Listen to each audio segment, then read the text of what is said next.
So some people really don't like being tapped and it gives them a shock. Other people do like a tap, because some people don't understand with people who are deaf-blind. They think that you're seeing them and they just start signing and don't realise they need to make sure they've got your attention and focus first. So for people with hearing, they might just need their name to be said. So I know, like for Alex, if someone says, "Hey Alex," so he knows they're talking to them and not someone else. But you might prefer them to come up in front and wave before they have your attention, or you might prefer a tap on the back of the hand, a tap on the shoulder. Everyone's a bit different and has a bit of a different preference. So just writing down how's the best way to get your attention is the first thing. Lighting. Then lighting. Lighting starts to make a big difference on the way that you can see. Even making sure you're positioned and always have your back to a window, or under the best light, or not having glare. So writing something about lighting conditions that are best for you and the way you prefer the lighting to be set up. Environments. And best environments. So sometimes outside might be really difficult if it's a glary environment, and it might be easier for you to communicate in shade, or it might be fine outside as long as the sun is on the speaker. Whatever's best for you, you will know what works well for you, and you might over the next few weeks start thinking about times when communication's been difficult. What was difficult about it, and what could you do to make it better for you? And so that you know the things to tell the person, "Oh, this isn't working, it will help me if we do this." I know busy shopping centres can be really hard for some people. There's too much noise, or the light's bad. So what are bad environments and what are good environments, so people know the best opportunity, if they want to have a good chat with you, where's the best place to be.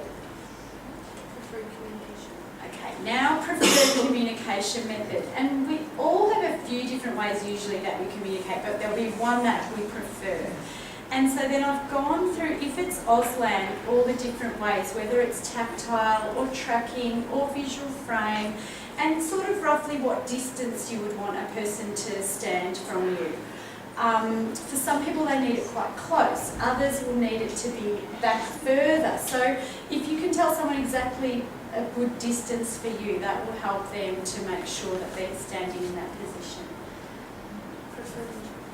Oh, even noting down, if you need to book an interpreter for an appointment, who your preferred interpreters are. So all of this information in the profile can go to a doctor, or go to, if you need to have a meeting with someone that doesn't sign, so that they then have all the information and can book the right interpreter for you. So if you do have preferred interpreters or preferred support workers, it's useful to have that information to pass on and make sure you get your needs met as best you can. So speech is another option, and I think Alex is the only person here today. So if someone's speaking to you, to say which side is better, make sure it's not in noisy environments, and what the best way that people can speak. If it needs to be a bit louder, a bit clearer, a bit slower, there might be some things that you would want people to adjust their speech so that it's easier for you to hear. Print. So this is other communication options. Usually speech or sign will be your preferred option, but if that isn't available to you, what other options are there? So print could be an option, and if print is a good way to help get messages across, or people to give messages to you, do you need a thicker pen, or can you do it on an iPad using messages on an iPad or on an iPhone? What print options are available there, and putting that into the profile as well, so people know that that can be an option for you. And print on palm that Meredith talked about. Sometimes you don't have a pen and paper, or you haven't got your iPhone with you, so people printing into your palm can be an option as well. But just make sure, some things you really take for granted. I made a report for someone once, and he hadn't even thought about that people could draw the cost. If he bought a coffee and a cake, to just draw the cost into the palm of his hand, the numbers. and someone actually drew with a pen.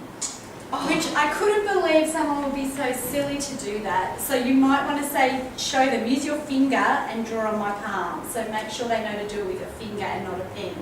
Because we did write a little message for him. Please draw the cost into the palm of my hand. And they were a bit too literal.